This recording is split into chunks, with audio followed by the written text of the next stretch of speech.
c'est chaud, ça s'annonce très très chaud cette finale. Donc ça commence à jouer déjà dans la presse, ça commence à jouer autour de l'organisation de cette finale. Tout le monde veut savoir pourquoi les supporters sénégalais jusque-là n'ont pas encore de billets pour entrer. Pourquoi le Sénégal en a boycotté son stade ou son terrain d'entraînement, je ne sais pas. Donc, il y en a beaucoup de choses, beaucoup d'engouement pour la finale. Donc, mais nous, ce qu'on veut, on veut que le spectacle soit beau et le football gagne sur les primes surtout vraiment. Donc beaucoup de gens, l'organisation de cette finale commence déjà à poser beaucoup de problèmes, beaucoup de questions. Les gens se posent beaucoup de questions et là, le débat a été relancé encore dans cette conférence de presse de ce matin. Donc où il y a des journalistes marocains qui demandent aux Sénégalais de s'en prendre à la CAF, pas au Maroc, parce que c'est la CAF qui est l'organisateur de la compétition. Et de son côté quand même l'entraîneur marocain a lancé un message très fort pour les Sénégalais que le stade de Rabat, ce n'est pas le stade de martyrs. Cela veut dire, le stade de martyrs, on se rappelle, le Sénégal, devant 100 000 spectateurs congolais, le Sénégal était mené 2-0 et le Sénégal a renversé, a silencié le stade de martyrs. Est-ce que le Sénégal va récidiver en faisant la même chose demain au stade de Rabat? On ne sait pas. On va débattre ici tout. Salut les amis, bienvenue sur le Foot du Foot. Aujourd'hui, on va parler un peu de cette CAN, de cette finale, le sud finale. La finale qui commence déjà en coulisses ou encore qui commence déjà dans le média, là, ça chauffe entre les Sénégalais et le Maroc, avec beaucoup de choses aux alentours de cette organisation, de ce match de finale, qui commence déjà à faire couler d'encre et de salive, hein, vraiment avant la grande rendez-vous, avant que les 22 acteurs entrent sur le terrain. Et ben, c'est du côté de la presse ou encore c'est du côté de l'organisation de cette grande finale qui commence déjà à poser des questions. Il y a beaucoup de plaintes qu'on a vues dans la presse sénégalaise où que les supporters sénégalais n'arrivent pas à acheter le billet, ils ne savent même pas où se rendre pour acheter des billets. Je ne sais pas si c'est vrai ou c'est pas vrai, donc je ne suis pas ici pour confirmer les dires ou pour confirmer les choses, mais ce qui est vrai, on constate qu'il y a beaucoup de supporters sénégalais qui réclament qu'ils n'ont pas la capacité d'aller chercher des billets, ils ne savent même pas où aller chercher ces billets. Et le débat a été encore relancé avec cette conférence de presse de Walid Regragui, donc qui déjà pointait le Sénégal du doigt pour en disant au Sénégal, ce Sénégal, ici c'est pas le stade des martyrs. Hein. On se rappelle tout le monde que le Sénégal est sorti vivant devant plus de 100 000 spectateurs congolais au stade des martyrs. On rappelle de ces matchs fous où le Sénégal était mené 2-0. Il fallait aller chercher dans les retranchements, chercher dans l'air mental le Sénégalais, que cette équipe est capable d'aller faire aujourd'hui, demain face à cette équipe, face à la même équipe sénégalaise marocaine. Le Sénégal a cette mentale d'acier, a cette mentale de fer pour aller faire douter même des grandes équipes chez eux à la maison. On l'a vu face au Congo.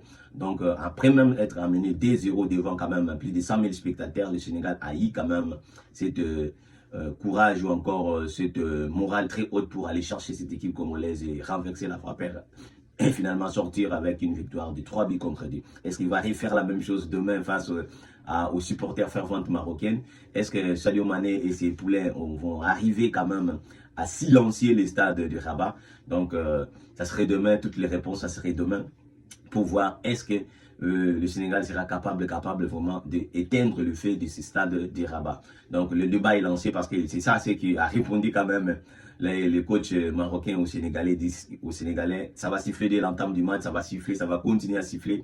Et c'est pas le stade de Martyrs. Il a donné une raison en disant que le stade de Martyrs a une piste d'athlétique hein, autour avant les gradins. Donc c'est pas le cas avec le stade de Rabat. Donc cela veut dire que les supporters ils sont près du terrain, donc ils pourront donner encore plus de la voix pour faire peur à cette équipe sénégalaise. Mais c'est une équipe sénégalaise tout fait, toute flamme, qui a tous les atouts possibles pour éteindre les ferveurs de ses supporters marocains. Donc c'est ce qu'on va constater demain. Vraiment, il y a quand même du pain sur la planche pour la CAF en termes d'organisation. Les gens ne comprennent pas vraiment pourquoi il y a c'est engouement, bon, c'est un grand match, c'est une finale, mais pourquoi il y a des petites erreurs d'organisation en termes de la CAF, on ne comprend pas. Au moment, c'est pas la première édition, on est à la 35e édition, la CAF devait avoir quand même plus d'expérience en termes d'organisation, mais on constate quand même beaucoup d'irrégularités du côté de la CAF.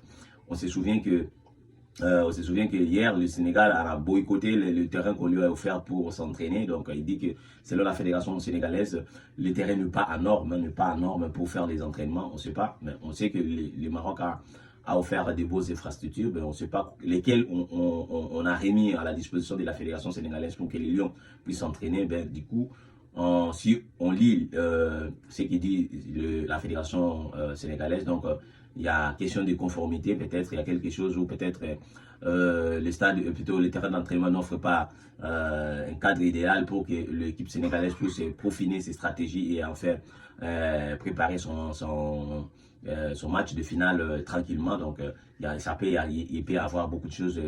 Donc on va continuer à croiser nos doigts parce que la finale plutôt est lancée, des gens dans les médias est lancée. On voit que le Maroc veut à tout prix gagner son titre qui lui échappe depuis longtemps, et face à elle, il devait montrer sur les terrains, pas dans d'autres cadres, mais sur les terrains qu'on a besoin de voir que cette équipe mérite bien d'être champion d'Afrique. Tout au long de son parcours, ils ont connu quand même beaucoup de facilités en termes d'organisation ou encore en termes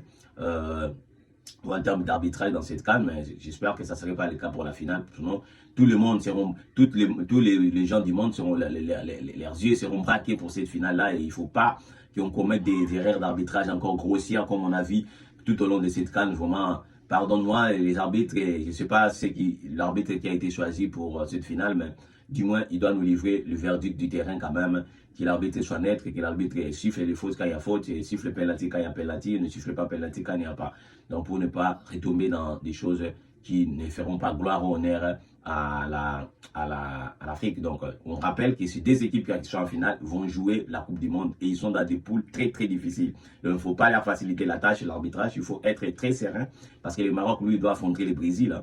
Et après il doit affronter l'Autriche. Le Sénégal, lui, doit affronter le vice-champion du monde qui est la France. Donc ils n'ont pas des adversaires faciles à gérer à la Coupe du Monde. Donc ne leur facilite pas les tâches, ni l'un ni l'autre, laisse-les jouer les matchs tranquillement pour enfin voilà. Donc on souhaite que les choses s'arrangent pour que les supporters sénégalais aient accès au stade aussi, aller appuyer leurs équipes, même si seront minimes face à plus ou moins 70 000 Marocains, mais laisse-les leur place, et ils sont là, ils ont le droit d'être là pour appuyer leur équipe de la manière qu'ils veulent, les soutenir. Donc on donne rendez-vous demain, mais pour moi j'aimerais qu'on parle plus du terrain que de l'engouement de ce match. Donc entre les deux belles équipes qui ont des belles joueurs, de beaux joueurs plutôt, qui vont nous offrir, croyez-moi, donc du beau spectacle demain avant que cette finale termine, avant que cette finale close. Voilà. Le Sénégal jusque-là avec un parcours sans faille, donc le Sénégal a été rien que stoppé par les Congo.